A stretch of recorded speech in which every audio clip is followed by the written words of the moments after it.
हरिओम। आज बोर्ड की क्लास में आप सभी की हार्दिक अभिनंदन। कल स्वानंद भाई ने बहुत ही अच्छी क्लास ली। बहुत धन्यवाद स्वानंद भाई को, बहुत अच्छे ढंग से आपको समझाया ऊर्जा संग्रह का विज्ञान।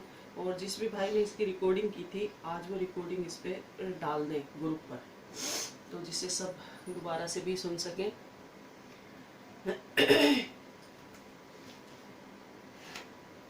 तो आज का उस दिन हमारा जो बीच में जो विषय चल रहा था वो पंचगव्य चल रहा था। पंचगव्य में से हमने गौमूत्र पर और घी पर बात कर ली थी कि घी कैसे बनाना है, घी किसे कहेंगे।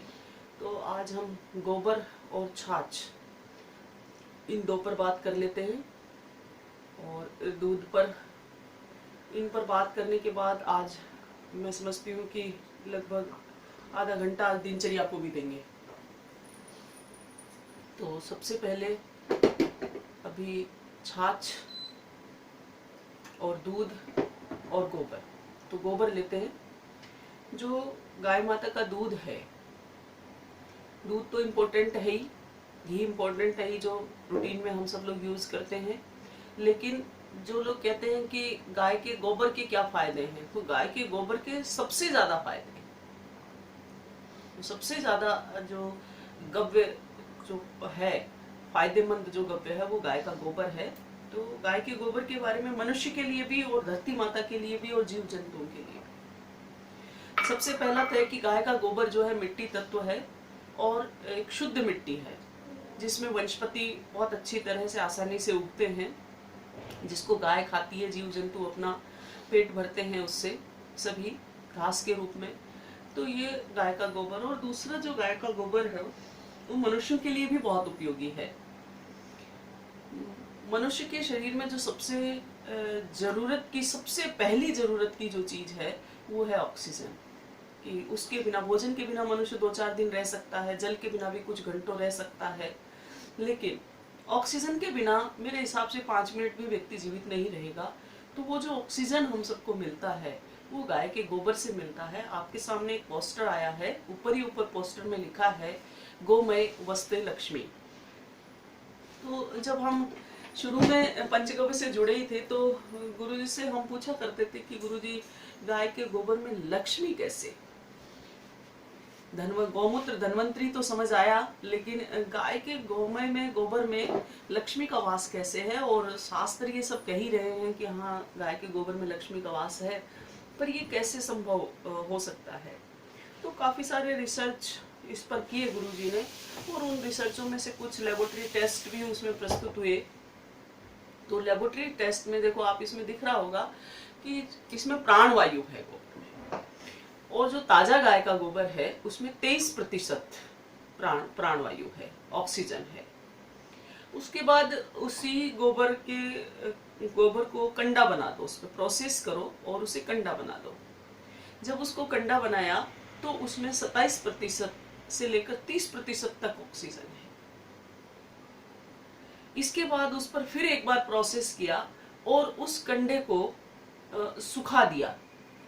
बिल्कुल वो जो कंडा सूख गया, और सूखने के बाद में उस कंडे पर को जलाया, और जलाने के बाद में जो भस्म बनी, उस भस्म के लेबोरेटरी टेस्ट में 46.6% ऑक्सीजन निकला। और उसके बाद में एक बार पुनः उस भस्म को दोबारा से जलाया गया तो उस भस्म में जो 60% ऑक्सीजन निकला। तो यहाँ पर एक नियम भी फेल होता है यहाँ पर मॉडर्न साइंस का, जो कल स्वानंद भाई आपसे चर्चा कर रहे थे कि किसी भी प्रोसेस लॉस, कि अगर हम किसी पदार्थ पर प्रोसेस करेंगे तो उसकी एनर्जी लॉस होगी हर बार में। ये मॉडर्न साइंस का नियम है। लेकिन यहाँ देखिए कि गाय जो है इस नियम को चुनौती देती है। इस नियम को भी गाय ने तोड़ा है, स्वीकार नहीं किया मॉडर्न साइंस के नियम को, कि आप गोबर पर जितनी बार प्रोसेस करेंगे उतनी ही बार उसकी एनर्जी बढ़ती जा रही है, उसका ऑक्सीजन बढ़ता जा रहा है। तो इससे ये सिद्ध होता है कि हमारा जो मॉडर्न साइंस है वो कहीं भी हमारे उस ज्ञान के आधार पर, वैदिक ज्ञान के आधार पर आगे कहीं नहीं टिक पाएगा। कहीं ज्यादा श्रेष्ठ है हमारा वैदिक विज्ञान जो है वो ज़्यादा श्रेष्ठ है। तो इस प्रकार से अब बात आती है कि क्या गाय का गीला गोबर उपयोग में लिया जा सकता है खाने के, क्या गाय का गोबर सुखाकर खाया जा सकता है। तो इसमें कुछ संदेह आपको भी हो सकते हैं, और अगर आपने भी अगर इस समाज में इस तरह की बात फैलाना शुरू की, देखो बहुत अच्छे जो लोग हैं, ऋषि मुनि जो लोग हैं, जो गाय से जुड़े हुए सात्विक भी जो लोग हैं, वो गाय के गोबर का रस का सेवन करते हैं, पंचगव्य में रस मिलता है उसका सेवन करते हैं। लेकिन मेरे हिसाब से भी और आप लोगों के हिसाब से भी अगर आप किसी को भी ये कहेंगे कि भैया आप ये गाय के गोबर का रस है और ये गाय का गोबर है इसे खाओ, तो शायद स्वीकार कोई नहीं कर पाएगा इस चीज को, और कहेंगे कि शायद भाई साहब का दिमाग खराब हो गया है। इस तरह का भी आपको सुनने को मिल सकता है। तो इसके ना एक दूसरे विकल्प निकाले हुए हैं कि उन विकल्पों में किस प्रकार से हम गाय के गोबर को लोगों तक पहुंचा सकते हैं और वो इजी उसका बिना किसी ऑब्जेक्शन के वो उसका सेवन कर सकें। तो उसके लिए गुरुजी ने हमें जो बताया था वो था कि गाय के गोबर का गंडा बनाओ, और उसमें वो सबसे जो पहली जो ध्यान रखने की जो बात है वो यही है कि गाय के गोबर में बिजली होती है, और गाय के गोबर को आप जमीन में ना गिरने दें। आप स्वयं भी नॉन कंडक्टिव रहें और नॉन कंडक्टिव ही पात्र का उपयोग करें गाय का गोबर लेने में। और गाय के गोबर की जो वैलिडिटी है वो 5 से 6 घंटे ही होती है। 5 घंटे 6 घंटे के अंतराल पर वो गोबर टाइट हो जाना चाहिए, वरना फिर उसमें कीड़े हो जाते हैं गोबर में। तो गाय का गोबर आप लें, और जैसे सूखा जो गोबर गाय टाइट जो गोबर देती है तो उसको आप उसी हिसाब से आप नॉन कंडक्टिव पात्र पे टाट बोरी बिछाकर या अपनी छत पर पत्थर पर साफ सुथरी जगह करके या उसे गोबर से लिपी हुई छत बना के आप उस पर उसको सुखा सकते हैं। गाय जैसा देती है वैसा भी सुखा सकते हैं। और अगर ऐसा नहीं कर पाते हैं तो आप उसके छोटे छोटे पतले पतले जैसे हम पूड़ी के आकार के आप कंडे बनाएं और उन कंडों को आप सुखाएं। और ये इसके लिए जो बेस्ट मौसम जो रहेगा गोबर का कलेक्शन करने के लिए, कंडे बनाने के लिए, वो है मई जून का महीना, कि जहाँ जब तेज धूप पड़ती है, तेज गर्मी पड़ती है, तो वो मौसम ज़्यादा सूट करता है। तो उस मौसम में आप ये कंडे सुखा लें, और फिर इन कंडों को आप काफ़ी दिनों तक रख भी सकते हैं। सूखने के बाद गोबर कभी खराब नहीं होता, आप अच्छे कई दिनों तक आप इनको सालों तक स्टोरेज कर सकते हैं। और फिर वो भी समस्या खत्म हो जाती है सूखने के बाद कि उसमें करंट नहीं रहता। सूखने के बाद उसका करंट जो है वो खत्म हो जाता है, फिर आप उसे कहीं भी कैसे भी रख सकते हैं। फिर आप उसे जलाइए, और जलाने का भी एक प्रोसेस है कि कोई भी तिनकों से या कोई दूसरा कपूर या कुछ भी ऐसा डालकर उसे ना जलाएं। या कई लोग मिट्टी तेल वगैरह डालकर आग लगाते हैं, इस तरह से कागज से इनसे आग नहीं लगाएं उस पर। कंडों को आप पिरामिड आकार में रखिए। पिरामिड आकार आप समझ रहे होंगे कि जैसे ये 2 हैं और इनके ऊपर फिर तीसरा, फिर 2 रखें, फिर उसके ऊपर तीसरा, यानी उनमें से गैप रहना चाहिए, बीच में से वायु जाने का, ऑक्सीजन उसे भरपूर मिलना चाहिए। और आप कहीं इसे खुले स्थान पर जलाएंगे। जमीन को पहले गोबर से लीप लो, और गोबर से लिपने के बाद में उस पर पिरामिड आकार में आप कंडे रखो, और पिरामिड आकार में रखने के बाद आप घी का दीपक जलाएं, और घी का दीपक कंडे के पास रख दें, तो वो आग पकड़ जाएगा। मई जून के महीने में तो वैसे ही बहुत आसानी होती है उसे आग पकड़ने में, तो वो आग पकड़ेगा, और आग पकड़ने के बाद में वो जलेगा। और आप चित्र में देख पा रहे होंगे कि जो भस्म बनेगी, भस्म का कलर कुछ इस प्रकार का होगा, काला रंग नहीं होगा बिल्कुल। इसमें आप 3 चीजें देख पा रहे हैं, देखो। तो जो बिल्कुल जो काला दिख रहा है आपको, वो जो बिल्कुल काला है वो राख है। आप नाम और कलर दोनों को ध्यान से सुनिएगा। जो बिल्कुल काला डार्क कलर जो दिख रहा है वो राख कहलाती है। वो बनाने की विधि अलग है, उसे अलग विधि से बनाएंगे, वो भी हम आपको बताएंगे। इसके बाद दूसरा जो बीच में जो दूसरा कलर है, वो जो दूसरा कलर है वो है 40% वाला, 46% वाला। और उसके बाद जो बिल्कुल ही हल्का लाइट कलर जो दिख रहा है वो 60% वाला है, उसमें 60%। तो आप देख पा रहे होंगे कि जितना ज्यादा उसका व्हाइट कलर होगा भस्म का, वो भस्म शुद्ध और अच्छी रहेगी, उसमें काला कार्बन नहीं रहना चाहिए। और ये शुद्ध कब होगी, एक ही बात का ध्यान रखना है, बस इसको जलाते समय आपको केवल एक बात पर अपना ध्यान कंसंट्रेशन करना है, और वो है कि ऑक्सीजन भरपूर मिलना चाहिए जलते समय उसको। खुला ऑक्सीजन जब मिलेगा, उस पर दबाव नहीं होगा, तो कंडा बिल्कुल खिल जाएगा और बिल्कुल व्हाइट कलर का तैयार होगा। तो 46.6% वाली भस्म आपके पास तैयार हो जाएगी इस जलाने से, और घी के दीपक का ही आपको उपयोग करना है। इसके बाद में तो इसे कपड़े से छानना है, सूती कपड़ा लो और सूती कपड़े से इसे छान दो, और छानकर आप इसे प्लास्टिक के डब्बे में या कांच के डिब्बे में पैक कर सकते हैं, उसे रख सकते हैं। ये भस्म कभी भी खराब नहीं होती है। और इस भस्म को पीने का जो तरीका है वो क्या है कि आप 1 लीटर पानी लें और 1 लीटर पानी में 1 चम्मच भस्म डाल दें। जैसे 1 जग पानी लिया, लगभग 1 लीटर के आसपास, और आपने उसमें 1 चम्मच भस्म मिलाया, और भस्म मिलाने के बाद आपने उसे अच्छी तरह हिला दो, या चम्मच से हिला दो अच्छी तरह से। बोतल है तो बोतल को आप अच्छी तरह पकड़ के हिला दो, और नहीं तो चम्मच से उसको अच्छी तरह एक बार हिला दो कि उसमें वो पूरी भस्म मिक्स हो जाए। जब वो भस्म पूरी तरह से उसमें मिक्स हो जाएगी, उसके बाद आप उसे स्थिर अवस्था में करके जल को रख दें। जब वो जल स्थिर अवस्था में रखा रहेगा तो उसमें जो भस्म का जो पार्ट है वो उसके पेंदे में बैठ जाएगा। जैसे मिट्टी आती है कई बार हमारे नलों में से या बोरिंग में से, जब मिट्टी आती है तो थोड़ी देर बाद जब उस पानी को हम रखते हैं तो मिट्टी नीचे जमा हो जाती है पात्र में और पानी ऊपर आ जाता है। ठीक उसी प्रकार से थोड़ी देर बाद आप 15 मिनट बाद भी आप देखेंगे तो 15 मिनट में जो भस्म है वो बिल्कुल पेंदे में बैठ जाता है और ऊपर आपको दिखाई देगा पानी। उस पानी को आप निथार विधि से दूसरे पात्र में डाल सकते हैं, अथवा उसी में भी रखा रहे तो भी कोई मुश्किल नहीं। जब भी आपको उसमें से पानी पीना है तो दूसरे गिलास में आप पानी डालो, ऊपर से निथरा हुआ, हिलाएंगे नहीं अब आप उसको, निथरा हुआ पानी आप उसमें से डालें हल्के से उठाकर, और वो जो पानी है आप उसका सेवन करें। तो हमको 46.6% ऑक्सीजन वाला पानी मिल रहा है पीने को, और हर व्यक्ति इसको पीने के लिए बिल्कुल राजी हो जाएगा, बिल्कुल तैयार हो जाएगा। और साथ ही साथ आप देखेंगे कि पानी के टेस्ट भी बहुत अच्छा हो जाएगा। पानी में जो मिट्टी की सौंधी सौंधी जो खुशबू आने लगती है, ऐसी खुशबू उसमें से आने लगती है, बहुत अच्छा टेस्ट हो जाता है उसका, और हर व्यक्ति उसे पीने में कोई ना नुक्कर नहीं करेगा, राजी राजी उसको पी पाएगा। तो इस तरह से हम भस्म लोगों को खिलाएंगे और गोबर खिलाएंगे। इसमें ये डायरेक्ट इनडायरेक्ट भस्म क्या है, गोबर ही खिला रहे हैं हम, लेकिन थोड़ा सा उसका तरीका हमको बदलना पड़ेगा। इसके बाद जो गोबर है वो किन किन रोगों में काम आता है, क्या इसकी हम औषधि के रूप में इसका उपयोग कर सकते हैं। देखो, पंचगव्य बनाने में तो गोबर का रस काम आता ही आता है, लेकिन उसके बाद में आप यहाँ देखिए गाय के गोबर के लाभ। तो सबसे पहले ये गाय का गोबर सूक्ष्म छिद्रों को खोलता है जो पसीना बाहर निकालने के काम आते हैं। तो यदा कदा हम लोगों को हफ्ते में 1 बार या 15 दिन में 1 बार, कम से कम हमें महीने में 2 बार तो ऐसा करना ही चाहिए कि हम पूरे शरीर पर गाय का गोबर लगाएं, और गाय का गोबर लगाकर 15-20 मिनट के लिए बैठें, और बैठने के बाद फिर हम पानी से स्नान कर लें।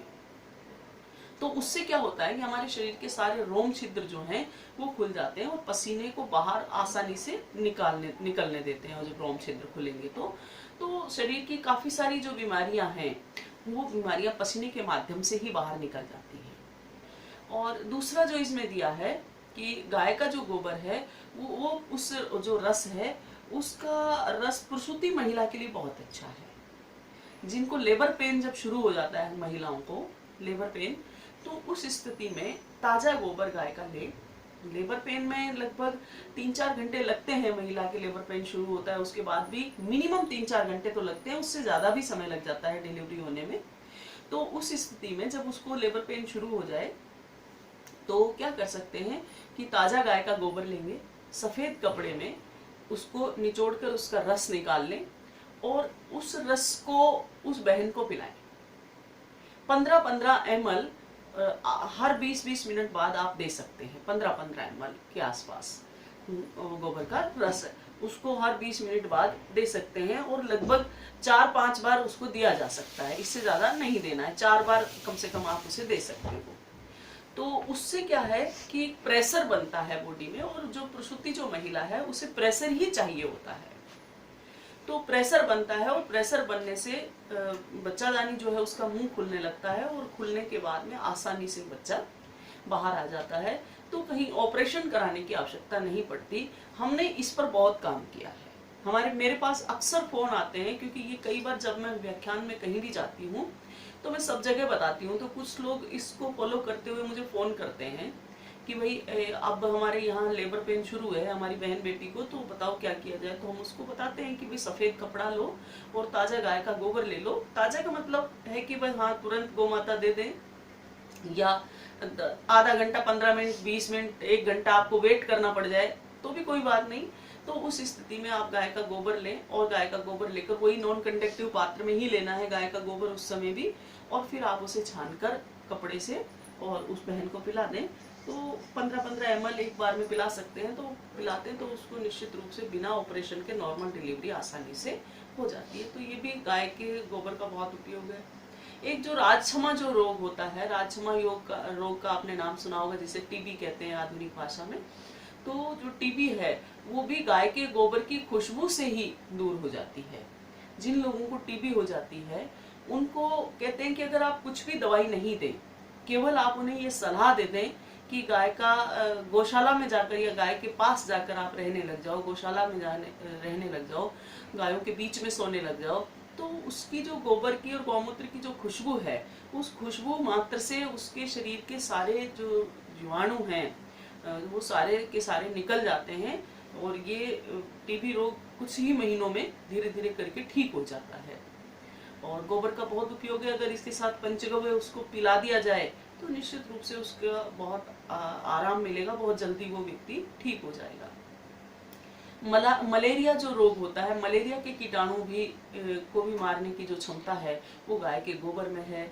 जहाँ जिसको भी मलेरिया हुआ है उस रोगी को आप गाय के गोबर में लिपाई कर दें उस कमरे की, और वहाँ पर रखें।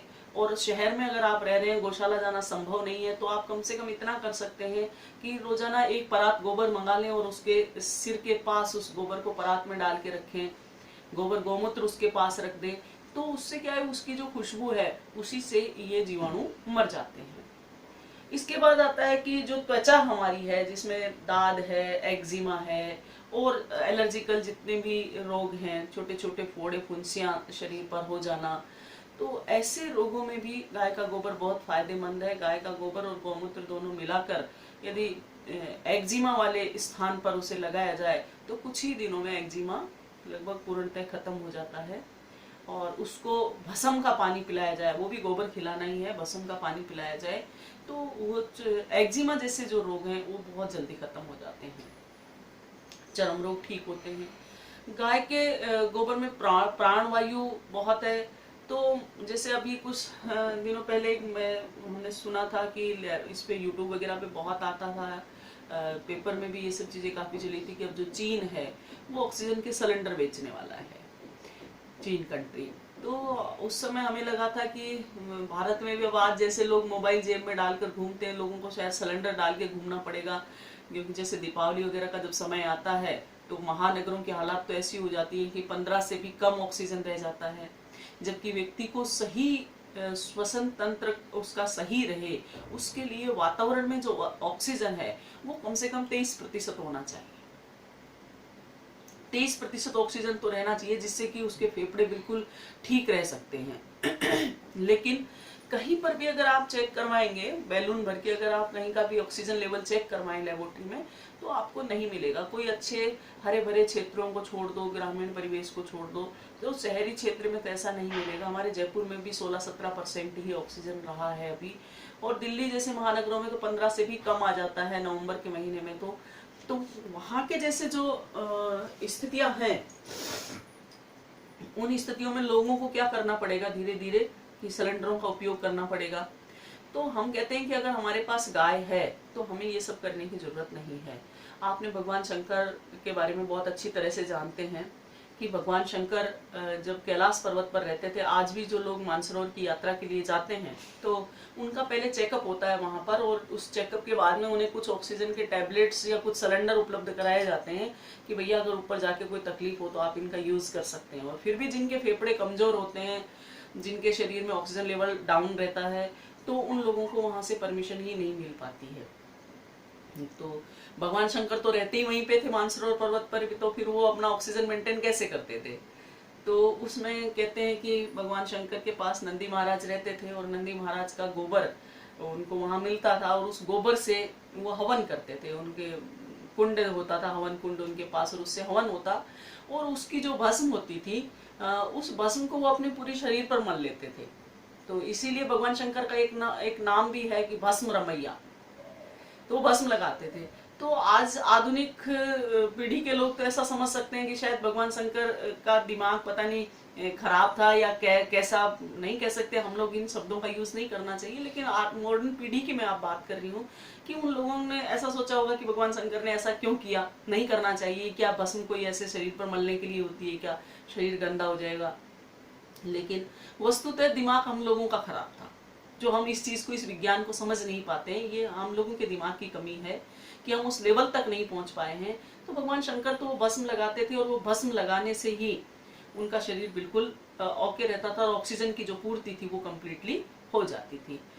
ऐसे ही बहुत से कुछ लोगों की मान्यता, आज मॉडर्न साइंस वाले लोग इसको नहीं मानते हैं, लेकिन जो हम जैसे जो लोग हैं, गाय से जुड़े हुए जो लोग हैं, वैदिक हमारी संस्कृति से जो जुड़े हुए लोग हैं, वो कहीं ना कहीं हमारी संस्कृति में आज भी विश्वास करते हैं कि जब हम बहुत छोटे बच्चे जब गोद में होते हैं, और अगर गांव के बाहर, ग्रामीण परिवेश की बात कर रही हूँ, शहरी दुनिया से शायद ये चीजें अब लगभग खत्म हो गई हैं, तो गांव के बाहर में जो छोटे छोटे आश्रम बने हुए होते थे महात्माओं के, तो माँ और दादी उस बच्चे को आश्रम में लेके जाती, साहब आज बच्चा बहुत रो रहा है, बच्चों को आज बहुत तकलीफ है, तो क्या हो गया इसको, ऐसा ये रो रहा है, तो आप इसको ना झाड़ा लगा दें। तो वो महात्मा जी के पास जाते हैं। तो मैं किसी की भावनाओं को ठेस नहीं पहुंचाना चाहती हूँ, यहाँ पर आध्यात्मिक शक्ति और हमारी संस्कृति तो इतनी महान है कि उसकी हम चर्चा भी नहीं कर सकते। मॉडर्न साइंस में तो चर्चा करने लायक भी नहीं है कि मॉडर्न साइंस तो आज का, कि भारतीय संस्कृति के बारे में कुछ बोल सके, क्योंकि भारतीय संस्कृति और भारतीय वेदों का जो स्तर है वो इनसे बहुत ऊंचा है। तो उस समय वो आते थे, तो भगवान की खैर इच्छा के बिना तो पेड़ का पत्ता भी नहीं गिरता, परंतु फिर भी वो महात्मा कहते थे कि माई बच्चे को थोड़ी सी ये भस्म ले जा धोने में से। और हर आश्रम में गौ माता हुआ करती थी, जैसे कल भी बता रहे थे स्वानंद भाई कि अश्वशाला और गौशाला आश्रमों में हुआ ही करती थी। अगर फिर भी कोई ऋषि है तो उस ऋषि के पास गाय तो होती थी, तो वो जो गौ माता है उसका गोबर उसके पास होता था। तो वो कहता था कि माई इस हवन कुंड में से थोड़ी सी भस्म ले जाओ, थोड़ी बच्चों को खिला, बच्चे को चटा देना मुंह में, छोटा बच्चा है तो इसको चटा देना और थोड़ी इसके छाती पर मल देना। अब सोचने की बात है कि जो बच्चे हैं, उन छोटे बच्चों को बीमारी क्या होती है, क्योंकि छोटा बच्चा कफ में रहता है।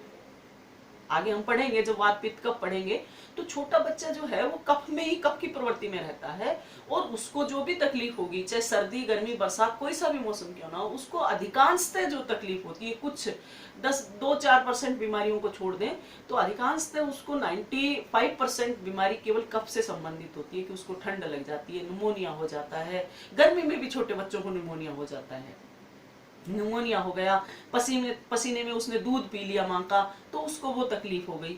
तो इस प्रकार से उसको कुछ ना कुछ तकलीफ हो जाती है।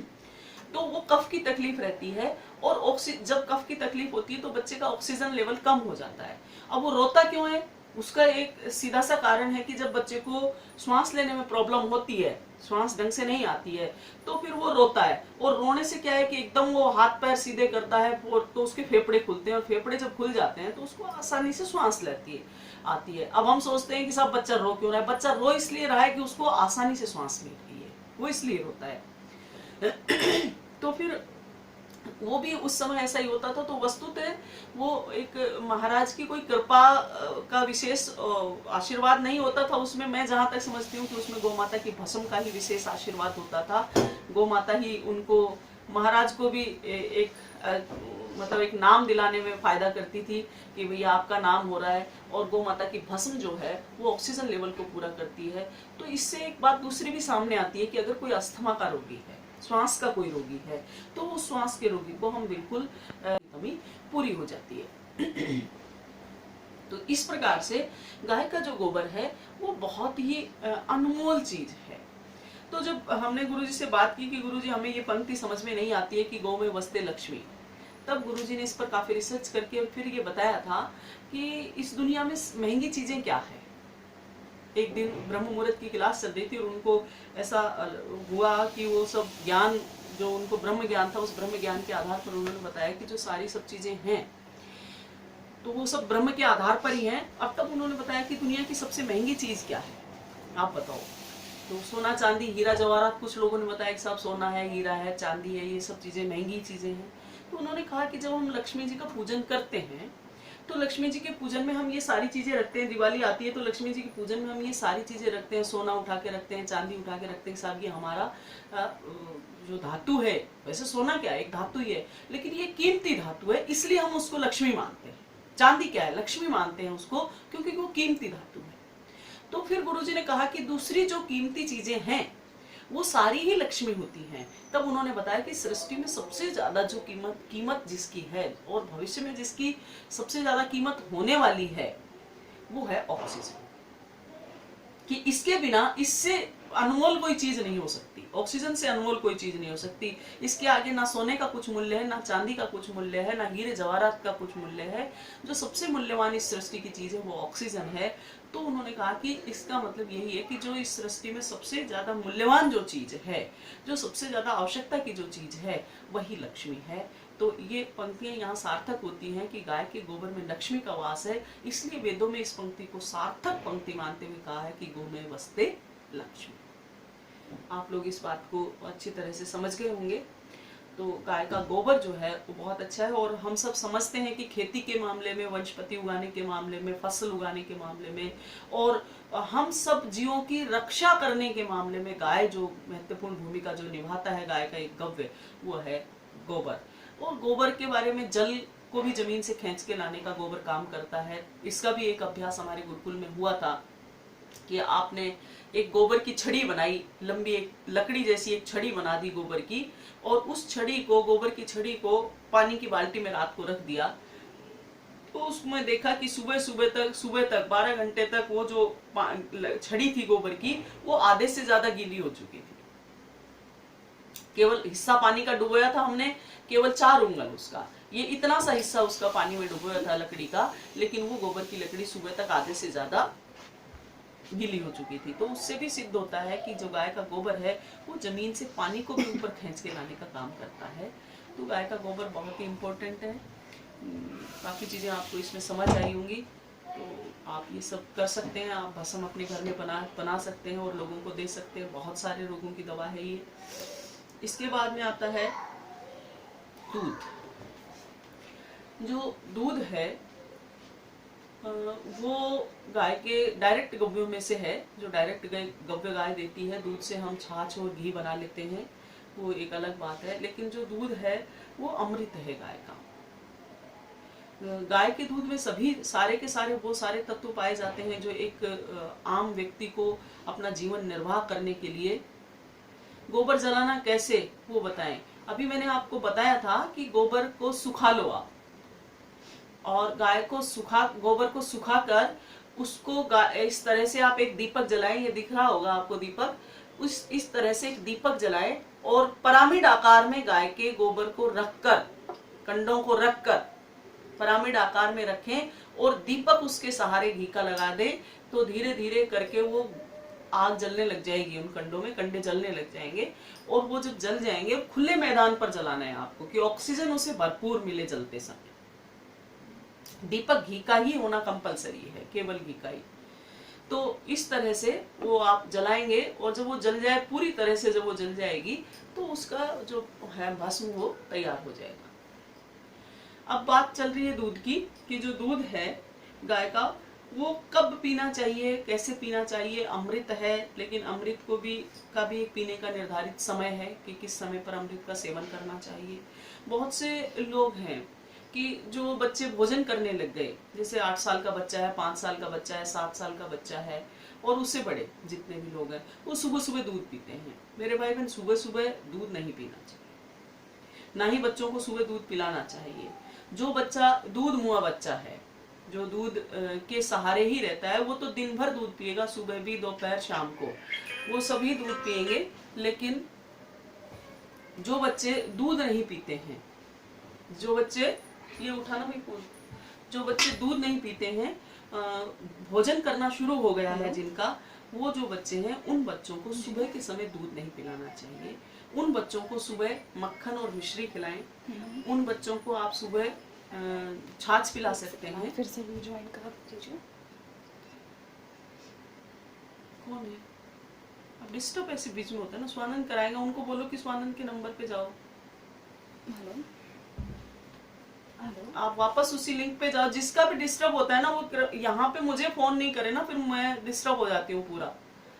नंबर दिया है ना। हाँ, तो स्वानंद भाई से कांटेक्ट करो ना आप वहाँ पर, जिसका भी सही हो पा रहा है। आप उनको फोन कर दीजिए, आपको बात कर लेंगे।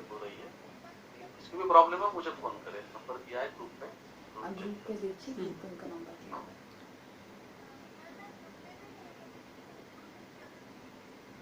क्या कह रहे हैं? इसको किसी ने ग्रुप पे इंक्लूड नहीं किया नंबर में। 1 मिनट मुझे तो। स्वानंद भाई एक नंबर नोट करना, अब ये बीच में फिर वापस डिस्टर्ब करेंगे नहीं। 74 70 7455। सॉरी, 70 के बाद क्या है? 747045 59 89। नाम क्या है इनका? पता नहीं नाम का। हेलो शैलेश जी, आपका वीडियो ऑफ कीजिए ना। तो सुबह के समय हमारी बात चल रही थी कि सुबह बच्चों को दूध नहीं पीना चाहिए। जो बच्चे भोजन करना शुरू कर दिया हो उन बच्चों को, दूध मुआ बच्चा है वो दूध पिएगा बस। तो जो सुबह का है उनको क्या खिलाएं? तो सुबह मक्खन और मिश्री बच्चे के लिए बहुत अच्छा कॉम्बिनेशन है खिलाने के लिए। छाछ दही बहुत अच्छी है, छाछ और दही आप उनको दे सकते हैं। या आप घी भी उनको सुबह खिला सकते हैं, जैसे कुछ भी उसको दलिया बना के, खिचड़ी बना के उसमें आप घी डाल के भी दे सकते हैं। लेकिन सुबह के समय दूध पिलाकर बच्चों को स्कूल ना भेजें सूर्योदय के बाद में। और जो दूध है वो शाम के समय पिए, सूर्यास्त के बाद। हम सबको भी ऐसा ही करना चाहिए कि दूध पीने का जो सही समय है वो सूर्यास्त के बाद है, शाम को। और शाम को सोते समय दूध पिए। दूध में क्या हम मिला सकते हैं, उसके लिए कुछ कॉम्बिनेशंस हैं ऐसे कि जैसे हल्दी दूध में हमेशा मिला के ली जा सकती है, काली मिर्ची दूध में हमेशा मिलाकर ले सकते हैं, आप अदरक दूध में मिला के ली जा सकती है सर्दी के समय में। गर्मी में आपको अदरक डालने की जरूरत नहीं है। और दूध में पहली बात तो गाय माता का जो दूध होता है वो वैसे ही बहुत मीठा होता है, उसमें मीठा नहीं मिलाएं तो अच्छा है। लेकिन दूध में कभी गुड़ ना मिलाएं। और सफेद चीनी तो हमारे यहाँ पूरी तरह से निषेध है कि सफेद चीनी तो कोई उपयोगी चीज है ही नहीं, कभी भी किसी भी रूप में उसका उपयोग नहीं करना चाहिए। लेकिन कई लोग कहते हैं कि गुड़, हाँ गुड़ पहले खा के ऊपर से दूध पिया जा सकता है, लेकिन कभी भी गुड़ और दूध को एक साथ नहीं मिलाना चाहिए। हम उसमें शुद्ध खांड का उपयोग कर सकते हैं, मिश्री का उपयोग कर सकते हैं, मुनक्का के उपयोग कर सकते हैं, जिसे आप दाग बोलते हैं, उसका उपयोग कर सकते हैं। लेकिन और दूसरी कोई भी गुड़ वगैरह ऐसी चीज दूध में मिक्स करके ना लें। तो दूध का जो समय है वो शाम का ही समय पीने का है। अब एक बात आती है कि कई लोगों के प्रश्न आते हैं कि धारोष्ण दूध क्या होता है। धारोष्ण दूध का अर्थ होता है कि सबसे पौष्टिक जो दूध होता है गौ माता का, वो दूध है। और जब गौ माता ब्याहते हैं तब भी जो गौ माता का जो पीला दूध होता है, जिसकी हम खींच बनाते हैं, हमारे यहाँ राजस्थान में उसको खींच कहते हैं, कि गाय का जो पहला दूध, पीला दूध बछड़े को पीने के बाद में जो दूध बचता है, उस दूध को निकालते हैं। और उस दूध को निकालकर जब गर्म करते हैं तो दूध फट जाता है और वो खींच तैयार हो जाती है। वो बहुत अच्छी होती है, उसके बहुत सारे उपयोग हैं। तो सबसे पहला जो उसका उपयोग है वो तो ये है कि नेत्र ज्योति को बहुत बढ़ाती है। तो जिन लोगों की नेत्र ज्योति कम है उनको तो खानी चाहिए, वैसे सबको खानी चाहिए, लेकिन जिनकी नेत्र ज्योति कम है तो उन लोगों को तो जरूर खाना चाहिए। इसके बाद में वो जो दूध जो होता है उसे आप धूप में सुखा सकते हैं। उसको अच्छी से निचोड़ लें कपड़े से और उसका पूरा पानी निकाल कर, वो पनीर जैसा निकलेगा, उसका पूरा पानी निकालकर उसे धूप में सुखाकर उसका पाउडर बना सकते हैं। और उसका पाउडर बनाकर अस्थमा वाले रोगियों को फांकी के रूप में दिया जा सकता है, पाउडर फॉर्म में लाकर उसे। वो तो उनको बहुत फायदा करता है वो, तो वो भी एक उसका उपयोग हो सकता है। इसके बाद में जो धारोष्ण जो दूध है वो नित्य प्रति जो गाय जो दूध देती है उसमें धारोष्ण दूध का बड़ा महत्व है। धारोष्ण का मतलब होता है कि जब हम गाय के थन से तुरंत दूध निकालते हैं और हम उसमें उंगली डालकर देखते हैं तो उसमें जब तक हमारी उंगली को वो दूध गर्म लगता है, हमारी बॉडी के टेम्परेचर से गाय के दूध का टेम्परेचर ज्यादा होगा, तो वो दूध धारोष्ण दूध कहलाता है। उसे तुरंत ही वो उनको उस विद इन 5 मिनट के अंदर ही गाय के थन से निकला और 5 मिनट के अंदर ही उसे छान कर बच्चों को पिला दिया जाए, वहीं की वहीं गाय के पास ही बिठाकर, तो वो दूध बहुत ही फायदेमंद है। लेकिन ये भी हम कब कर सकते हैं? शाम के समय ही, सूर्यास्त के बाद कर सकते हैं कि गाय जब गोधूली वेला में आती है उसका दूध निकले, जब सूर्य भगवान अस्त हो रहे हैं तो हमें जब दिखना उनका बंद हो जाता है तो उस समय हम गाय का दूध निकालें और गाय का दूध निकालकर हम छान कर उसे बच्चों को पिला सकते हैं, तो वो कहलाता है धारोष्ण दूध। कहते हैं सबसे शक्तिशाली और बुद्धिकारक जो दूध है वो धारोष्ण दूध होता है। तो उस धारोष्ण दूध का हम उपयोग कर सकते हैं। और रात्रि के समय दूध को ही पीना चाहिए, दिन के समय दूध नहीं पीना चाहिए, वो आप सब समझ ही चुके हैं इस बात को। अब दूध के साथ बहुत सारी ऐसी चीजें हैं कि जिनका विरोधाभास है और नित्य प्रति के जीवन में लोग बहुत उसका उपयोग कर रहे हैं। तो यहाँ पर वो टॉपिक भी मैं साथ साथ क्लियर करते हुए चलती हूँ कि किन चीजों को दूध के साथ में सेवन नहीं करना चाहिए। दूध के साथ नमक का मेल नहीं है, कोई भी नमक की चीज दूध के साथ नहीं खाएं। यदि आप खाते हैं वो विरुद्ध आहार है और विरुद्ध आहार से चर्म रोग हो जाते हैं। सभी प्रकार के चर्म रोगों में कहीं ना कहीं विरुद्ध आहार अपनी भूमिका निभाता है, यही एक कारण बनता है। तो बिल्कुल दूध के साथ में नमक का मेल नहीं है, आप बिल्कुल उसका अवॉइड रखें, वो नहीं ले। सामने देखो आपके पास जो है वो पोस्टर आया है, अमृत क्षीर भोजनम, रोज सवेरे जल पिए, भोजन के संग छाछ, दूध पिए, फिर रात को रोग न आवे पास। ये एक हमारा रवाक भट्ट जी के द्वारा दिया हुआ सूत्र है। तो शाम को दूध पीना है। जो दूध के साथ नहीं खाने वाली चीजें हैं उसमें सबसे पहला हमने आपको बताया नमक, उसका मेल नहीं है, और उसके साथ सफेद चीनी का भी मेल नहीं है। सफेद चीनी भी नहीं डालें, गुड़ भी दूध में नहीं डालते, गुड़ का और दूध का भी नहीं है, गुड़ दूध का और प्याज का भी नहीं है। कई लोग ग्रेवी बनाते हैं और पनीर की सब्जी बनाते हैं, तो पनीर की भी जो सब्जी है वो एक तरह से फटा हुआ दूध ही है। तो पनीर की सब्जी में जो प्याज जो ग्रेवी बनाकर डालते हैं तो वो भी बिल्कुल विरुद्ध आहार ही है।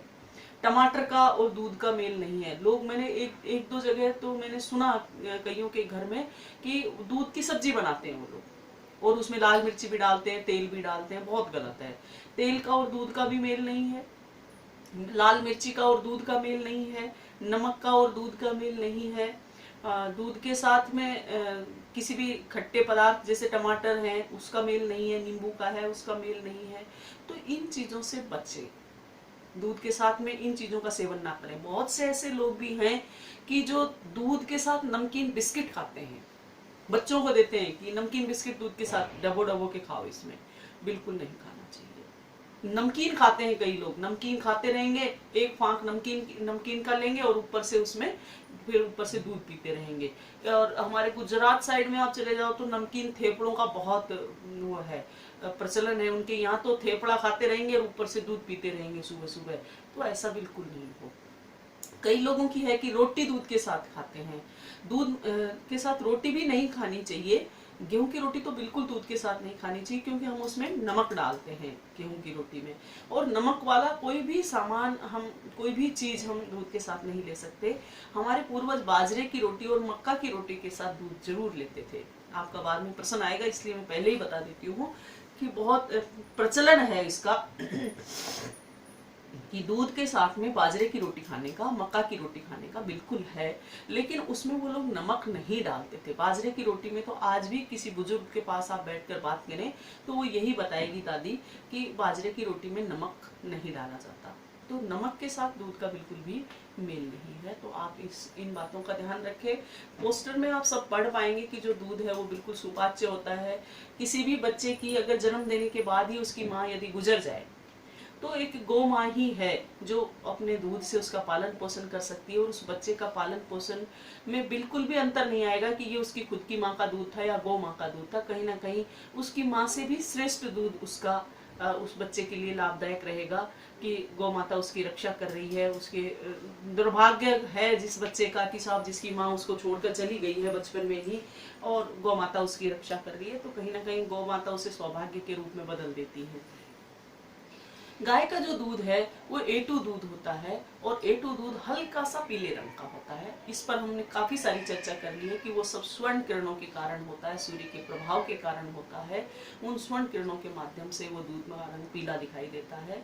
तो गौ माता का जो दूध है वो पीला होता है। अब बात आती है कि दूध की वैलिडिटी क्या है। दूध को हम बिना गर्म किए केवल 5 घंटे रख सकते हैं। या तो आपने दूध पिया तो धारोष्ण दूध पी लिया, तुरंत 5 से 7 मिनट के अंदर ही आपने गाय के थन से निकाला और उसे छान कर पी लिया, वो दूध बेस्ट है, सबसे श्रेष्ठ है। लेकिन यदि आपने आधे घंटे के लिए भी दूध को निकाल के रख दिया है, फिर वो दूध बिना गर्म किए नहीं पी सकते आप, कभी भी फिर कच्चा दूध नहीं पीना है। उसका कारण यही है कि गाय का दूध भी बहुत ही एनर्जी पावर है उसके अंदर। जिस प्रकार से हम किसी कमरे में प्याज काट कर रख देते हैं और थोड़े देर बाद, घंटे 2 घंटे बाद हम देखते हैं कि वो प्याज काला पड़ जाता है, उसका मतलब क्या है कि उस रूम में या उस क्षेत्र के आसपास में जितने भी जीवाणु थे विषैले, उन सबको वो कलेक्ट कर लेता है। इसीलिए जो गाय का दूध है, गाय के दूध में भी कुछ जीवाणु खींचने की ताकत होती है, बहुत एनर्जी है उसमें भी, तो वो कुछ आसपास से उसमें आकर एंट्री कर जाएं। इसके बचाव के लिए सबसे पहला तो एक ये उपाय रखें कि जब भी गाय के थन से दूध निकल जाए तो उस दूध को ढककर रखें, खुला रसोई में नहीं रखें कि हमारी रसोई तो बिल्कुल साफ सुथरी है और इसमें कहीं कुछ गंदगी नहीं है तो फिर हम इसको ऐसा खुला रख दें। नहीं, गाय के दूध को हमेशा ढक कर रखें। देखो हमारे पूर्वज, आज भी मैं गांव में बहुत जाती हूँ, मैं गांव में देखती हूँ कि गांव में एक गाय बांधने का घर अलग होता है, रहने का घर अलग होता है। तो जहाँ गाय से दूध निकाल के लाते हैं लोग, उस पर कपड़े से ढककर सिर पे रख के लेकर आते हैं, उसे नीचे भी मिट्टी की तरफ, हाथ की तरफ लटका के भी नहीं लाते, दूध को सर पे या कंधे पर रख कर लाते हैं उस बाल्टी को। आप लोग भी इस चीज को नोट करना। बिल्कुल आप ये सब देख सकते हैं कि वो सब आपको मिलेगा देखने के लिए गाँव में ये सब चीजें। तो गाय का जो दूध है उसे ढककर रखें, और ढककर रखें, और फिर उसे गर्म करके ही उसका उपयोग करना चाहिए, फिर कच्चे दूध का उपयोग ना करें। कच्चा दूध की ओरिजिनलिटी की पहचान भी यही है कि आपने गाय के थन से दूध निकलने के बाद में 5 से 6 घंटे में वो दूध फटेगा यदि फ्रिज में नहीं रखा हुआ है तो, और आपने उसमें कुछ मिलावट नहीं की है तो 5 घंटे बाद अगर आप उस दूध को गर्म करेंगे तो निश्चित रूप से फटेगा। और अगर वो दूध फटता है, यही उसकी शुद्धता की गारंटी है। और वरना तो आजकल आप देख रहे हैं कि गाय के दूध के नाम पर भी बहुत थैली पैक में बहुत सारे सामान ऐसे दूध आ रहे हैं, वो दूध नहीं कह सकते, वो दूध जैसा दिखने वाला कोई पदार्थ हो सकता है। वो बहुत सब कुछ ऐसा आ रहा है कि उसको आप 5 दिन भी रखे रखो तो भी नहीं फटता है, 4 दिन रखे रखो तो भी नहीं फटता है। लेकिन दूध की जो वैलिडिटी है वो लगभग 5 घंटे की है। गर्म करने के बाद में दूध 24 घंटे तक रखा जा सकता है। हर 5 घंटे बाद गर्म करो, और 24 घंटे के बाद में फिर दूध को कभी भी उपयोग में नहीं लेना चाहिए, उसका दही जमाकर छाछ बना ही लेनी चाहिए। मैक्सिमम 24 घंटे है, 24 घंटे के बाद में वो दूध उपयोग का नहीं रहता है। तो ये दूध के संबंध में सबने देखा, और वो सब इसमें है पोस्टर में, ये सब आपको मिल जाएंगे पोस्टर्स। नेत्र ज्योति की वृद्धि करता है, किसी को भी धारोष्ण दूध उसके लिए बहुत ही अच्छा है। जिन बच्चों के, आज छोटे छोटे बच्चों के चश्मे लग जाते हैं, तो गाय का दूध यदि उन्हें पिलाए और धारोष्ण दूध पिला दिया जाए तो निश्चित रूप से उनके चश्मे भी हट जाते हैं। दूसरा, राजीव भाई ने बताया है कि जो मुंह की लार है वो उनको लगाओ तो भी चश्मा हट जाता है। गाय का दूध पिलाओ, गाय का घी खिलाओ, और जो अपने मुंह की, बासी मुंह की जो लार है वो लार उसकी आंखों में लगवाओ तो चश्मा भी हटना कोई बड़ी बात नहीं है। हमारे यहाँ कई लोग हैं जिनके चश्मे आसानी से हट गए हैं। अब वो है कि कोई 60 साल का बाबा है, वो अपना चश्मा हटाना चाहे, उसका नहीं हटेगा, लेकिन बच्चों के चश्मे हट जाते हैं। तो ये दूध के बारे में। इसके बाद में एक जो हमारी बच गया एक तत्व जो है छाछ। तो छाछ में क्या है? जो छाछ है वो आकाशीय तत्व है। ये आकाश जो है हमारा, ये जो पार्ट है, ब्रेन जो पार्ट है, उसको प्रभावित करता है आकाशीय तत्व। और जो छाछ का जो गुण है वो भी हमारे इससे, ब्रेन से ही संबंधित है। तो छाछ जो है वो कब पीनी चाहिए, तो उसके लिए भी उन्होंने एक वाघभट्ट जी ने बहुत सुंदर सूत्र दिया है, जो भौरही मट्ठा पीवत है, जीरा नमक मिलाए, बल बुद्धि तीसे बढ़े, सवे रोग जल जाए। तो उनमें बहुत सुंदर पंक्ति कही है कि उससे सारे रोग जल जाते हैं। जलने का मतलब है कि वो रोग दोबारा रिपीट नहीं होते। तो अकेले छाछ में भी ऐसा गुण बताया है वाघभट्ट जी ने कि सवै रोग जल जाए, कि सारे रोग मिट जाते हैं छाछ पीने से। छाछ पेट के लिए, आंतों की बहुत अच्छी औषधि है। लेकिन इसमें क्या है कि छाछ बननी कैसे चाहिए, वही विधि रहेगी जैसे हम घी बना रहे थे, लेफ्ट राइट कर रहे थे, वो की वही विधि को आपको फॉलो करना है। और इसमें ना सब लिखा हुआ है पोस्टर में, नीचे देखोगे आप कि उत्तर भारत में किस प्रकार से छाछ बननी चाहिए, दक्षिण भारत में किस प्रकार से छाछ बननी चाहिए। नीचे नीचे अगर आप देखेंगे तो आपको दिख रहा होगा जहाँ इंडिया के नक्शा जहाँ बना हुआ है नीचे, और मध्य भारत में किस प्रकार से छाछ बननी चाहिए, और जो उत्तरी भारत है उसमें किस प्रकार से छाछ बननी चाहिए। छाछ बनने का मतलब क्या है, यहाँ पर केवल उसमें पानी की मात्रा से है कि उसमें पानी की मात्रा कितनी मिलानी है, पानी की मात्रा कितनी देखनी है। जैसे छाछ, मट्ठा है ना, मोर, इन सब में क्या अंतर होता है अलग अलग, तो ये पानी मिलाने के हिसाब से। तो आप सोच सकते होंगे कि आज तक हम जब इन चीजों को कभी नहीं पढ़ पाए हैं, कभी नहीं सुना होगा आपने कि ऐसा भी होता है। हाँ, बराबर पानी मिलाने से छाछ बन जाती है, उसमें दुगना पानी, डबल पानी मिलाने से मोर बन जाता है, तिगुना पानी मिलाने से उसमें, खाली दही का मंथन करने से उसमें मट्ठा बन जाता है। तो ये इसमें लिखा हुआ है, ये आप पढ़ लेंगे। तो ये किस प्रकार से आप जिस क्षेत्र में रहते हैं उसी हिसाब से छाछ, जैसे हमारे राजस्थानी जो हैं, हम सब उनको यही कहते हैं कि आप ना डबल मात्रा में, क्योंकि गर्मी का जो प्रदेश है उसमें पानी ज्यादा मिलाना चाहिए। गर्मी के प्रदेश में दही खट्टी हो जाती है, तो दही खट्टी हो तो उसमें पानी का बैलेंसिंग अगर सही हो जाता है तो फिर छाछ मीठी बनती है, अच्छी बनती है। तो हम अपने क्षेत्र से सोचेंगे, और आप जहाँ जहाँ रहते हो तो आप अपने क्षेत्र से सोचें और इसमें पूरा विचार कर सकते हैं, देख सकते हैं आप इस पे पूरा। और ऊपर ही ऊपर जो इसमें एक पंक्ति लिखी है, तक्रम सक्रस्य दुर्लभम, इसमें है कि जो तक्र है, छाछ है, वो देवताओं, इंद्र को भी दुर्लभ है, इंद्र को नहीं मिलती है। और भगवान को जब छाछ पीने की इच्छा होती है तो उसे जन्म लेकर धरती पर आना ही होता है। और जो छाछ है ये आकाशीय तत्व की रक्षा करती है, पेट की रक्षा करती है। और आयुर्वेद का एक सूत्र है कि जिन लोगों का पेट ठीक होता है, जिनका पेट बिल्कुल सही साफ होता है, उन लोगों को रोग होने की संभावनाएं 99% खत्म हो जाती हैं। 1% कुछ जन्मजात रोग हो सकते हैं उनको, वरना जिन लोगों का पेट ठीक होता है उनकी 99% रोगी होने की जो है वो बिल्कुल खत्म हो जाती है संभावना, तो वो व्यक्ति स्वस्थ रहते हैं। तो जो छाछ है वो पेट के रोगों के लिए बहुत अच्छी है। पेट के रोगों में सबसे ज्यादा जो भूमिका निभाता है वो हमारा पित्त निभाता है, और पित्त को शांत करने के लिए छाछ बहुत अच्छी चीज है। अब इसका जो दूसरा एक उपयोग है वो है ब्रेन से संबंधित।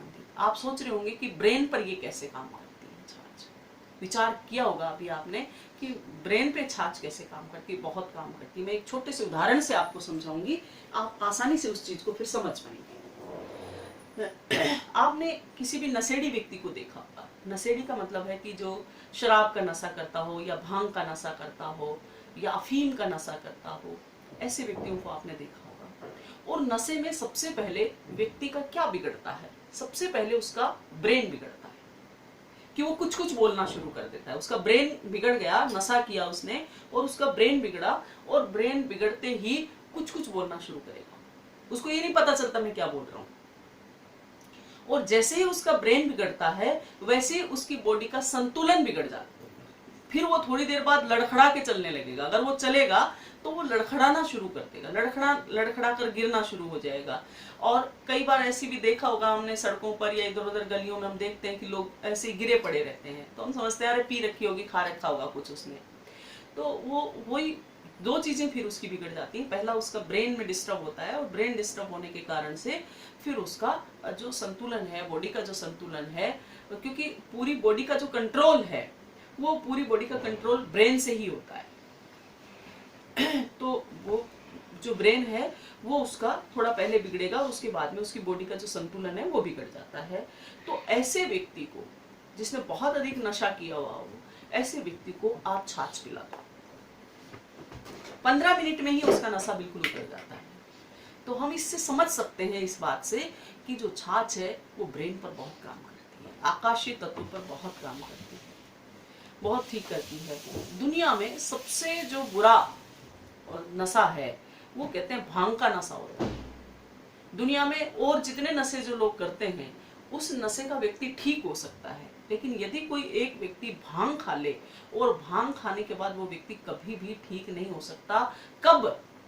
भांग खा के और वो सो जाए, 24 घंटे के अंतराल में उसे सोना जरूरी है, वो सो जाए तो ठीक है। लेकिन किसी कारण से भांग खाया हुआ व्यक्ति जिसको नशा हो रखा है और वो व्यक्ति 24-25 घंटे सोता नहीं है रेगुलर, उस अंतराल में रेगुलर जगा रहता है, उस व्यक्ति को एक सनक चढ़ जाती है फिर, और वो सनक होती है कि एक काम करने लगा वो वही काम करता रहेगा। कुछ बोलने लगा तो उसको कितनी ही बार आप मना कर दो वो उसी चीज को रिपीट करता रहेगा। ऐसा भांग का नशा होता है। तो आयुर्वेद में कहा गया है कि भांग का नशा सबसे भयानक नशा है, और इसका बिगड़ा हुआ व्यक्ति, अगर भांग खा के कोई व्यक्ति बिगड़ गया है, 24-25 घंटे सोया नहीं है और उसका संतुलन बिगड़ चुका है पूर्णतः, तो वो व्यक्ति जिंदगी भर के लिए ठीक नहीं होता है, फिर ऐसा होता है। तो ऐसे व्यक्ति को भी भांग का नशा अगर हो गया है और भांग के नशे में बिगड़ा है तो उस व्यक्ति को भी छाछ पिलाने से बहुत फायदे होते हैं। धीरे धीरे करके उसकी कुछ पूर्णतः ठीक नहीं होता, क्योंकि आयुर्वेद ही कहता है कि नहीं होगा, लेकिन फिर भी उसकी कुछ मेमोरी को वापस लाया जा सकता है, उसे कुछ % ठीक किया जा सकता है। तो जो छाछ है वो आकाशीय तत्व है। अपने क्षेत्र के अनुसार आप इसमें पानी मिलाएं और आप उसको दही का मंथन करें, घी मक्खन को अलग करें, उसके बाद जो बचता है वही छाछ है, और उस छाछ का आप सेवन करें।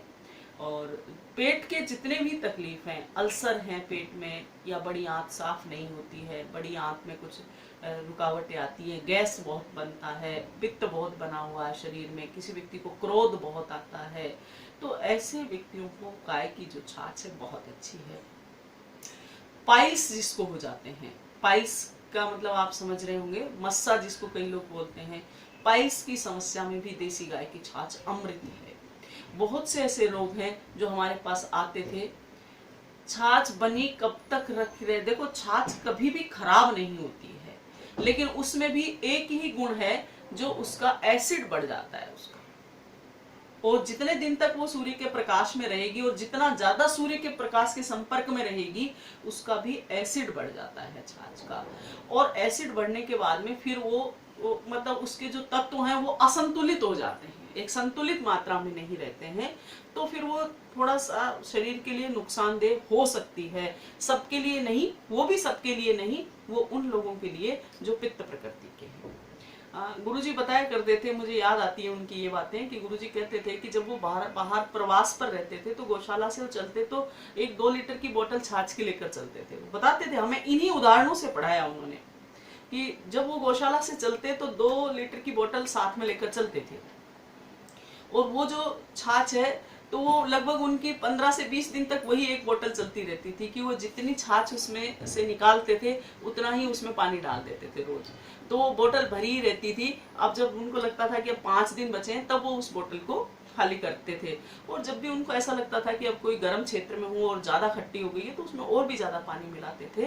तो वो छाछ जो है वो कभी भी खराब नहीं होती है, और लेकिन छाछ को ताजा ही पीना चाहिए। वो औषधि के लिए हम लोग गव्य सिद्धर जो है वो उसका औषधि उपयोग कर सकते हैं, जैसे हम लोग छाछ का अर्क बना लेते हैं तो वो उस उपयोग में आ जाती है। उसमें हम अजवाइन मिलाकर, जो कीटनाशक होती है अजवाइन, वो मिलाकर और हम उसका अर्क तैयार कर लेते हैं। और जिन क्षेत्रों में छाछ नहीं मिलती है और जिन रोगियों को छाछ की जरूरत होती है उनको हम वो छाछ का तक्रारिस्टम, उसका नाम है कि तक्रारिस्टम, उनको देकर उन रोगियों का ट्रीटमेंट कर लेते हैं। लेकिन पीने के लिए, रूटीन में पीने के लिए ताजा ही छाछ का सेवन करना चाहिए, और छाछ शाम के समय नहीं पीनी है। दोपहरी ढलने के बाद यानी 12-1 बजे के बाद में छाछ नहीं पीनी चाहिए। छाछ का सेवन भोर में करते हैं, जो सूर्योदय से पहले करते हैं, वो औषधि है। जैसे वाग्भट जी ने जो सूत्र दिया है इसमें, जो भोरई मट्ठा पीवत है, जीरा नमक मिलाए, बल बुद्धि तीसे बढ़े, सबे रोग जल जाए। बल का मतलब शारीरिक शक्ति और बुद्धि का मतलब मानसिक शक्ति, 2 ही विकास होते हैं बालक के, वो दोनों के दोनों विकास करते हैं, और सबे रोग जल जाए, सारे रोग इससे जल जाते हैं। तो ये छाछ अगर भोर से पहले पी जाती है, भोर होने से पहले पी जाती है, भोर में जब ये छाछ पी जाती है, सूर्योदय से पहले, सॉरी, भोर के समय में ये छाछ पी जाती है, तो निश्चित रूप से ये छाछ जो है ये औषधि का काम करती है।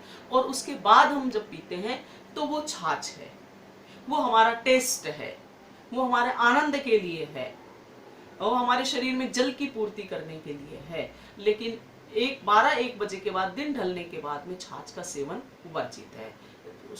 उसके बाद छाछ का सेवन नहीं करना चाहिए। उसकी तासीर बदलकर सेवन किया जा सकता है। छाछ को गर्म करके उसका पानी निकाल कर सकते हैं, जैसे हमारे पश्चिमी राजस्थान में ऐसा ही करते हैं कि सुबह की बनी हुई छाछ को तो सुबह पी लेते हैं, लेकिन जब वो बच जाती है तो रात्रि के समय वो उसे गर्म कर लेते हैं, और गर्म करने के बाद उसका जो जलीय अंश है उसे निकाल देते हैं, और फिर वो जो गाढ़ा गाढ़ा उसका पार्ट रहता है छान कर उस पार्ट का वो सेवन कर लेते हैं। तो वो है इधर हमारे केवल पश्चिमी राजस्थान में ही ऐसा होता है, बाकी राजस्थान में भी सब पूर्णतः ये सब में नहीं होता। तो शीत ऋतु में मट्ठा, ताक या दही का प्रयोग हम कर सकते हैं। काला नमक, जीरा व हींग मिलाकर करना चाहिए सर्दी की ऋतु में भी। और जो दही है, दही की जो तासीर है वो गर्म होती है, छाछ की जो तासीर है वो सम होती है, सम होती है, ठंडा नहीं कह सकते हम उसे, वो सम होती है। लेकिन जो दही की तासीर है वो गर्म होती है। तो गर्मियों के दिनों में लोग दही की लस्सी बना बना के बहुत पीते हैं। तो मेरे हिसाब से और वाघभट्ट जी के हिसाब से ऐसा नहीं होना चाहिए कि जो दही की लस्सी बना बना कर पी रहे हों गर्मी के दिनों में, तो उसका थोड़ा ध्यान रखें। छाछ के संबंध में भी मैं समझती हूँ कि काफ़ी चीज़ें आप लोगों को समझ में आ गई होंगी, फिर भी आपके जो प्रश्न आएंगे तो उनके आधार पर अपन और देखेंगे। और अब एक पदार्थ हमारा जो हो ही गए, शायद एक घी हो गया था हमारा, और गोबर हो गया, दूध हो गया, छाछ हो गई और गौमूत्र हो ही गया था। तो पांचों चीजें हमारी ये हो चुकी हैं। अब एक प्रश्न आता है कि पंचगव्य कैसे बने इन पांचों चीजों से मिलाकर। क्या लस्सी ठंड में पी सकते हैं? हाँ, छाछ सम होती है, छाछ किसी भी मौसम में पी जा सकती है। एक जो ये श्रावण का जो महीना आता है इसमें दूध वर्जित बताया है आयुर्वेद में, और भादवे के महीने में छाछ वर्जित बताई है। इसका भी कारण जो उन्होंने लिखा है, महर्षि वाघभट्ट ने जो कारण बताया वो यही बताया है कि इस मौसम श्रावण मास में दूध भी क्यों नहीं पीना चाहिए। श्रावण मास में जो दूध है उसमें वात बढ़ जाता है, और वात कैसे बढ़ जाता है कि बारिश के मौसम का होता है, ये बारिश का मौसम होता है, और इस बारिश के मौसम में जमीन पूरी हरी भरी हो जाती है, और गौ माता संपूर्ण चारा हरा ही खाती है उस समय, क्योंकि घूमने जाती है तो पूरा पेट भर के आती है, क्योंकि उस समय वनस्पति बहुत होती है। हमारे यहाँ राजस्थान में गर्मी के दिनों में तो घास का तिनका भी नहीं मिलता, कोई मिलता है तो वो भी सूखा मिलता होगा, लेकिन बारिश के मौसम में हमारे यहाँ पूरी हरियाली हो जाती है। और आपके भी बारिश के मौसम में सभी क्षेत्रों में हरियाली होती होगी, तो उससे क्या है, गाय पूरा पेट भर के हरा चारा खाती है, और ज्यादा हरा चारा खाने से थोड़ा वात बढ़ जाता है इस मौसम में। वैसे भी बारिश का जो मौसम होता है वो वात का ही मौसम होता है, तो उसमें हर इंसान का भी वात बढ़ता है, तो गौमाता का भी वात बढ़ जाता है, और हरा चारा खाने से थोड़ा ज्यादा वात हो जाता है उसमें। तो इस वजह से कहते हैं कि वात जब बढ़ा हुआ है तो उस समय जो जल है, सॉरी जो दूध है, शुद्ध जल जो है, वो गाय का दूध, उसका उपयोग नहीं करना चाहिए श्रावण मास में, और भोलेनाथ को समर्पित कर देना चाहिए, क्योंकि एक सृष्टि में हमारे एक देव ऐसे भोलेनाथ ही हैं जो विष को ही पचा जाते हैं, तो उस दूध को भी पचा जाएंगे, तो भोलेनाथ को समर्पित कर देना चाहिए। तो आयुर्वेद के अनुसार निश्चित रूप से भोलेनाथ के ऊपर वो दूध चढ़ना चाहिए।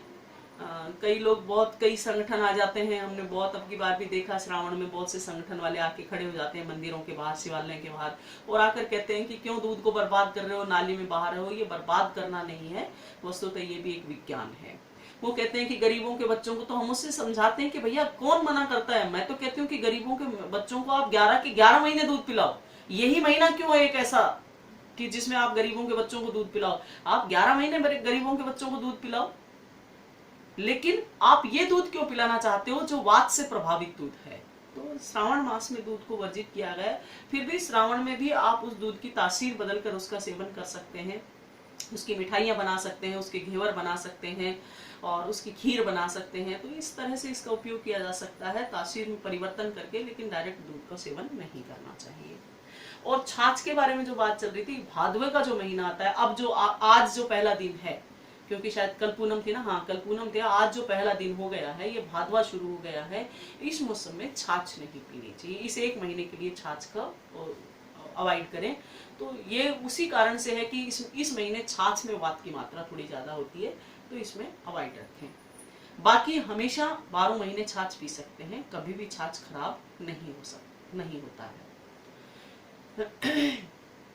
अब प्रश्न हमारा चल रहा है कि पंचगव्य कैसे बनता है, पंचगव्य कैसे बनाना चाहिए। ये आप सब लोग घर में बना सकते हैं, बस थोड़ी थोड़ी सावधानी रखिए। और सब, मैं कहती हूँ सारे भाई बहन अपने अपने बच्चों को पंचगव्य खिलाओ। मैं ये आपको इतना विश्वास दिलाना चाहती हूँ इस बात पर कि ये सब हमारे किए हुए हैं, ये सब हमारा अनुभव बोल रहा है इसमें कि जो पंचगव्य पीने वाले जो बच्चे हैं वो आगे जाके डॉक्टर बनेंगे या इंजीनियर बनेंगे या कुछ बहुत बड़े नेता बनेंगे, ये मैं नहीं कह सकती कि वो क्या बनेंगे, लेकिन इतना मैं जरूर कह सकती हूँ कि वो कहीं ना कहीं इस मिट्टी को जरूर काम आएंगे।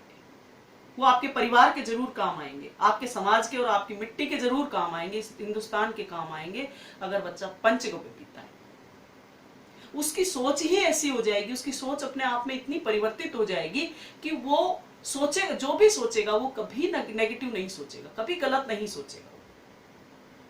वो उसके बुद्धि लेवल तो बढ़ेगा ही बढ़ेगा, लेकिन बुद्धि लेवल के हिसाब से और अपने कुछ कर्मों के भी हिसाब से, पूर्व जन्मों के प्रारब्ध के हिसाब से भी वो बच्चा, चाहे वो कुछ बने या ना बने, किसी पोस्ट को वो प्राप्त करे या ना करे, लेकिन राष्ट्रभक्त, देशभक्त जरूर रहेगा।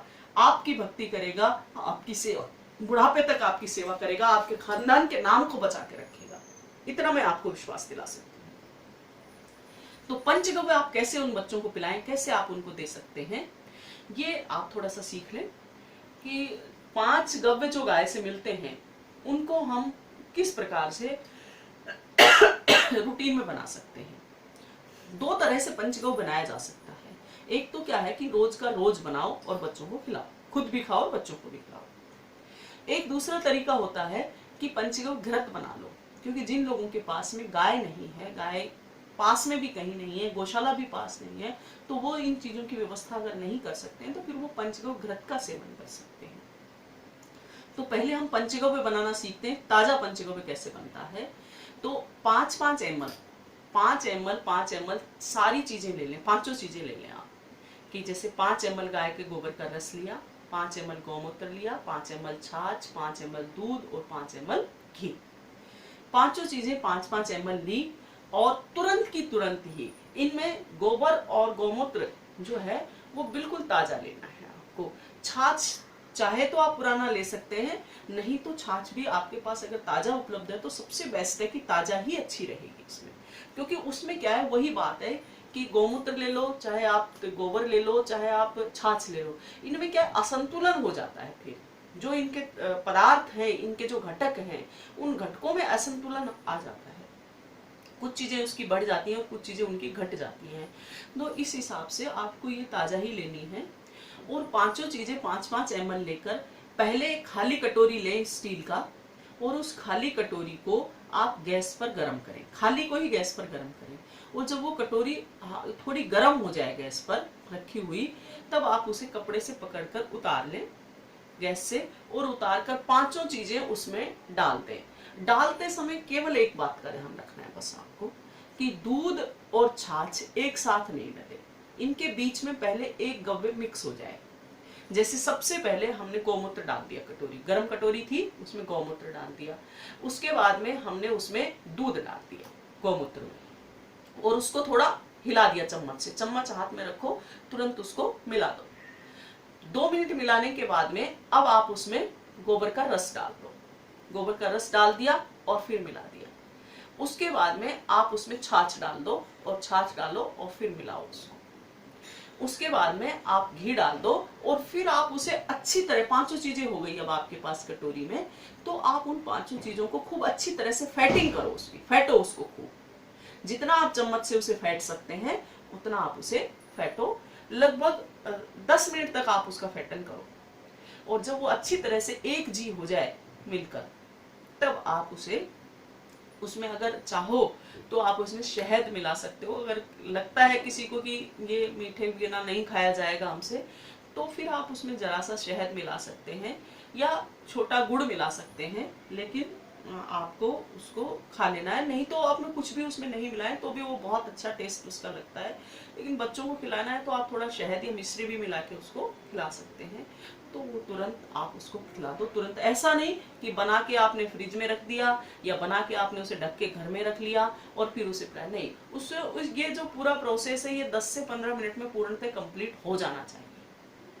और इसे आप बच्चों को रोज की रोज खिलाओ। ये कहलाता है पंचगव्य।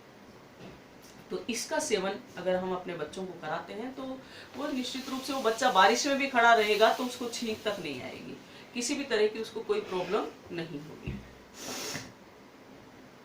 तो ये, और दूसरा जो बनाने का जो तरीका है वो हमारे सारे गव्य सिद्ध भाई बनाते हैं पंचगव्य घृत। आप उनसे पंचगव्य घृत बना बनाया भी ले सकते हैं। उसमें क्या करते हैं कि घी में पंचगव्य की पोटेंसी देते हैं, उसमें पोटेंसी देते हैं, तो आप उनसे भी ले सकते हैं। और अगर आप खुद भी बनाना चाहें तो मैं आपको बता सकती हूँ कि आपने 1 लीटर घी लिया। 1 लीटर घी लेने के बाद में आप उस घी को गर्म करें गैस पर, और जब वो घी गर्म हो जाए तब आप उसमें 10 ml, जो 4 चीजें हमारी और बची हुई हैं, दूध बचा है, छाछ बची है, गोबर का रस बचा है, गौमूत्र बचा हुआ है, चारों चीजें 10-10 ml अपने पास रख लें ताजा लेकर। अब वो घी गर्म हुआ तो उसमें भी वही एक बात का ध्यान रखना है कि घी में एक साथ दूध और छाछ नहीं डले, बीच में किसी एक चीज का आप उसमें मिश्रण कर दें। तो जैसे आपने सबसे पहले दूध डाल दिया घी में और उसे मिक्स किया, उसे चला दिया। जब दूध का जलीय अंश खत्म हो जाए तब आप उसमें दूसरा पदार्थ डाल दो, जैसे गोबर का रस डाल दिया। फिर गोबर का, अब गैस सिम गैस पर आप चला रहे हो और धीरे धीरे धीरे धीरे करके उसको हिलाते रहो, चलाते रहो, तो उसका जो जलीय अंश है वो खत्म हो जाएगा। उसके बाद में आप छाछ डाल दो और उसके बाद में लास्ट में आप उसमें दूध डाल दो। तो ऐसे करके 5 चीजें आपकी डल गई। इसमें जो मात्रा है वो घी तो 1 लीटर रहेगा, बाकी सारी चीजें 10-10 ml रहेंगी। तो ये सब आप उसमें मिक्स कर देंगे और फिर उसे अच्छी तरह से सिम गैस पर, तेज आग नहीं रखनी है आपको, सिम गैस पर आप उसे बहुत अच्छी तरह से बॉईल करें। बहुत अच्छी तरह से वो जब पूरी तरह से बॉईल हो जाए, उसका पूरा जलीय अंश खत्म हो जाए, जब उसका पूरा जलीय अंश खत्म हो गया तब आप उसे कपड़े से छान लें और ठंडा करके उसे कांच के डब्बे में भर के रख दें, और प्रतिदिन बच्चे को उसमें से 2 चम्मच खिलाते रहें। अगर छोटा बच्चा है तो कम खिलाएं, और अगर 9-10 साल का बच्चा है तो आप उसे 2 चम्मच प्रतिदिन दूध में मिला के भी दे सकते हैं या वैसे भी उसे खिला सकते हैं। तो इस तरह से ये पंचगव्य 2 बार बनाया जा सकता है, 2 तरह से बनाया जा सकता है और आप इसे खिला सकते हैं।